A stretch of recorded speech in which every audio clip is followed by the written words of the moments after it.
देख रहे India TV, आपके साथ मैं हूं मीनाक्षी जोशी। कोरोना काल में संसद का स्पेशल मॉनसून सेशन शुरू हो चुका है। लोकसभा की कार्रवाई शुरू होने से पहले प्रधानमंत्री नरेंद्र मोदी ने आज सीमा पर डटे देश के वीर जवानों की जबरदस्त हौसला अफजाई की, जाबाजों के बुलंद हौसलों की तारीफ की और चीन को कड़ा संदेश दिया। सुनिए प्रधानमंत्री ने लोकतंत्र के सबसे बड़े मंदिर से आज क्या कहा।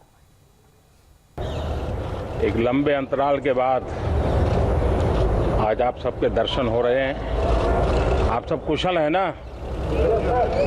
कोई संकट तो नहीं आया ना आपके परिवार में भी? चलिए, ईश्वर आपको सलामत रखे। एक विशिष्ट वातावरण में संसद का आज प्रारंभ हो रहा है। कोरोना भी है, कर्तव्य भी है और सभी सांसदों ने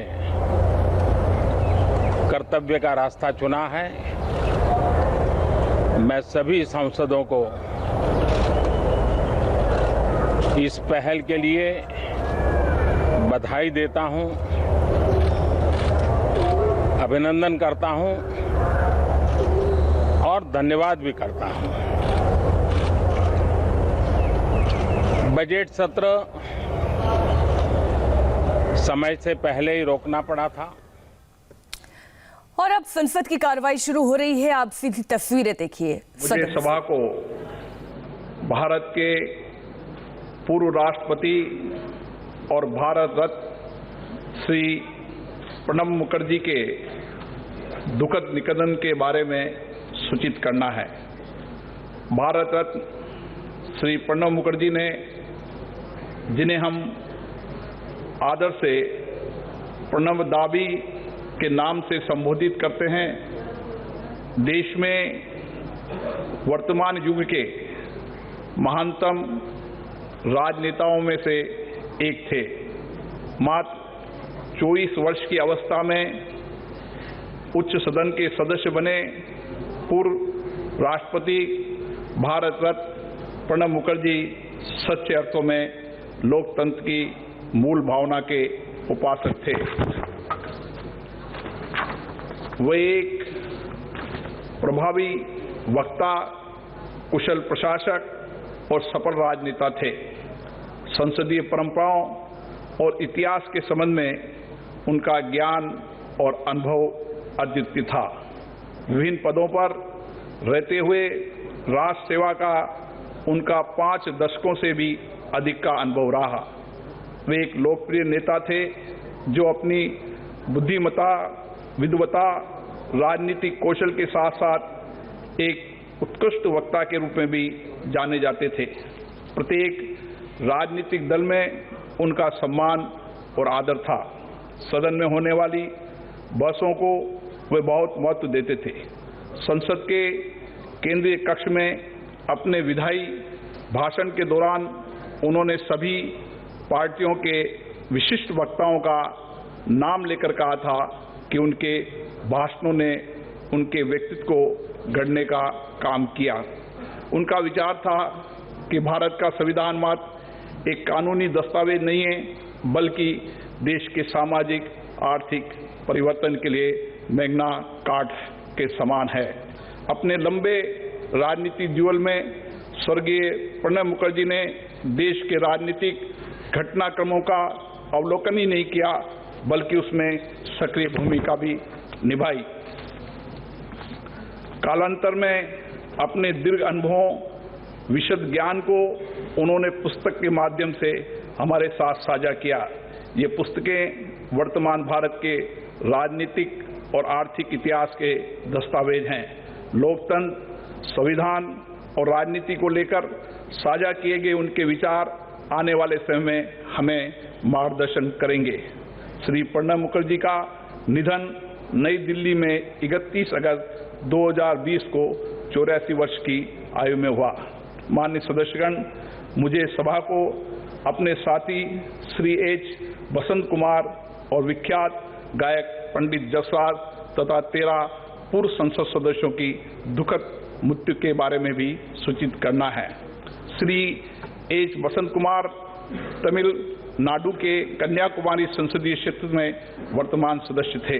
श्री एच बसंत कुमार रसायन उर्वरक संबंधी संसदीय स्थायी समिति के सदस्य इससे पूर्व वो 2 कार्यकाल के लिए तमिलनाडु विधानसभा के सदस्य भी रहे। श्री एच बसंत कुमार का निधन तमिलनाडु के चेन्नई में 28 अगस्त 2020 को 70 वर्ष की आयु में हुआ।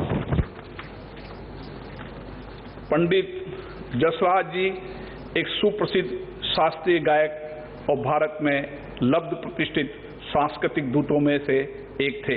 पंडित जसराज ने हिंदुस्तानी शास्त्रीय संगीत को अपने स्वर के माध्यम से पूरे विश्व में पहुंचाने के लिए अपना जीवन समर्पित कर दिया।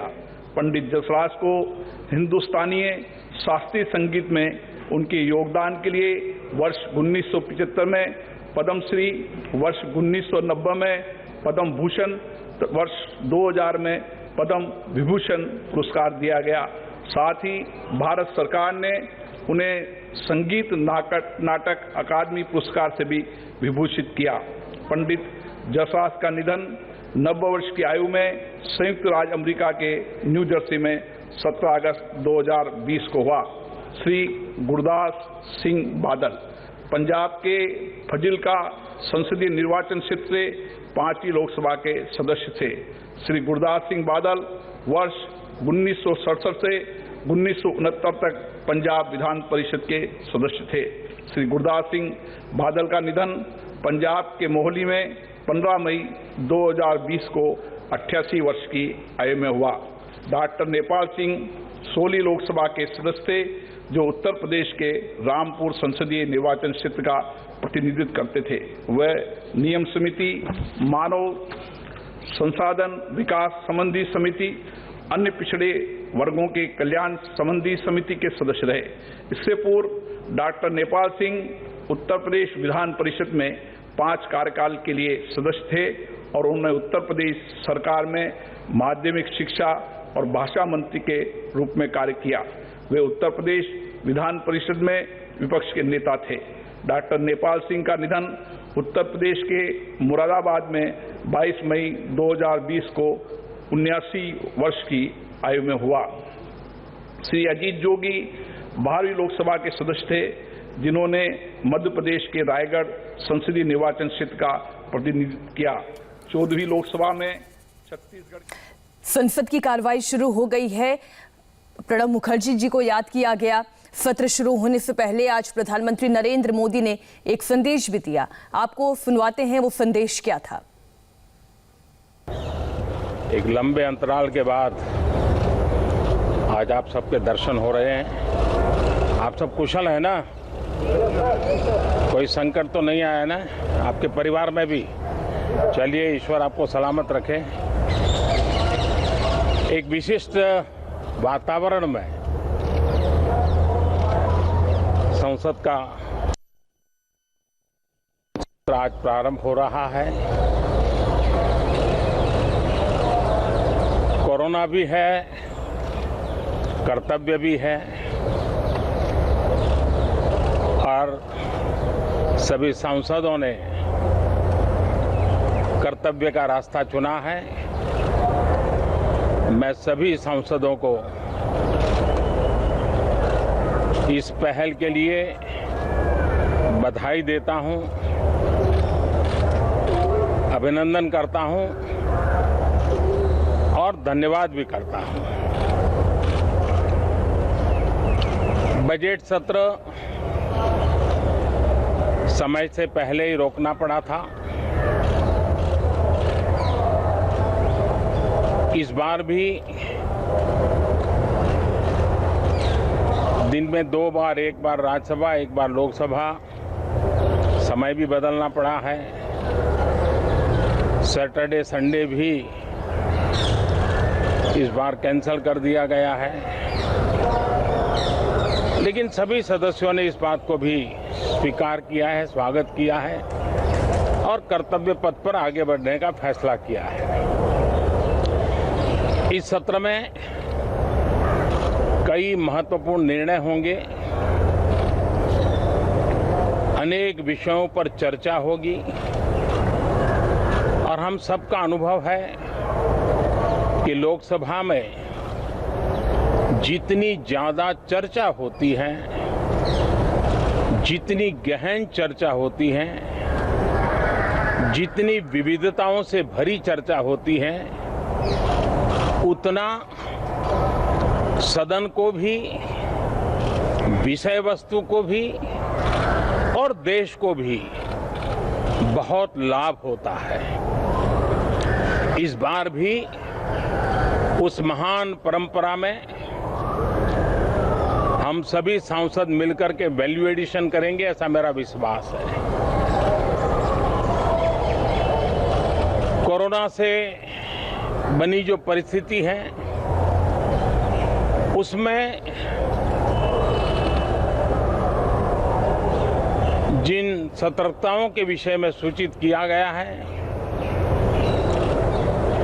उन सतर्कताओं का पालन हम सबको करना ही करना है। और ये भी साफ है, जब तक दवाई नहीं तब तक कोई ढिलाई नहीं। हम चाहें कि बहुत ही जल्द से जल्द दुनिया के किसी भी कोने से वैक्सीन उपलब्ध हो, हमारे वैज्ञानिक जल्द से जल्द सफल हो और दुनिया में हर किसी को इस संकट में से बाहर निकालने में हम कामयाब हो। इस सदन की और भी एक विशेष जिम्मेवारी है और विशेष करके इस सत्र की विशेष जिम्मेवारी है। आज जब हमारी सेना के वीर जवान सीमा पर डटे हुए हैं, बड़ी हिम्मत के साथ, जज्बे के साथ, बुलंद हौसलों के साथ दुर्गम पहाड़ियों में डटे हुए हैं और कुछ समय के बाद बर्फ वर्षा भी शुरू होगी। जिस विश्वास के साथ वो खड़े हैं, मातृभूमि की रक्षा के लिए डटे हुए हैं, ये सदन भी, सदन के सभी सदस्य एक स्वर से, एक भाव से, एक भावना से, एक संकल्प से वो संदेश देंगे, सेना के जवानों के पीछे देश खड़ा है, संसद और सांसद सदस्यों के माध्यम से खड़ा है, पूरा सदन एक स्वर से देश के वीर जवानों के पीछे खड़ा है। ये बहुत ही मजबूत संदेश भी ये सदन देगा, सभी माननीय सदस्य देंगे, ऐसा मेरा पूरा विश्वास है। मैं आपसे भी आग्रह करूंगा कि कोरोना के कालखंड में आपको पहले की तरह मुक्ति से सब जगह पे जाने का अवसर नहीं मिलेगा। अपनों को खुद जरूर संभालना दोस्तों। खबरें तो मिल जाएगी, आपके लिए कोई मुश्किल काम नहीं है, लेकिन खुद को जरूर संभालना, ये मेरी आपको पर्सनल प्रार्थना है। तो जब तक कोरोना की दवाई नहीं आती तब तक कोई ढिलाई नहीं। ठीक उसी तरह सदन की कार्रवाई के दौरान विपक्ष भी शायद ही कोई ढिलाई बरतना चाहेगा। आज सदन में क्या कुछ होगा ये बताएंगी हमारी संवाददाता विजय लक्ष्मी। एक छोटी सी ब्रेक के बाद हम उनसे जुड़ेंगे और करेंगे चर्चा। हो रहे फौरन हाजिर।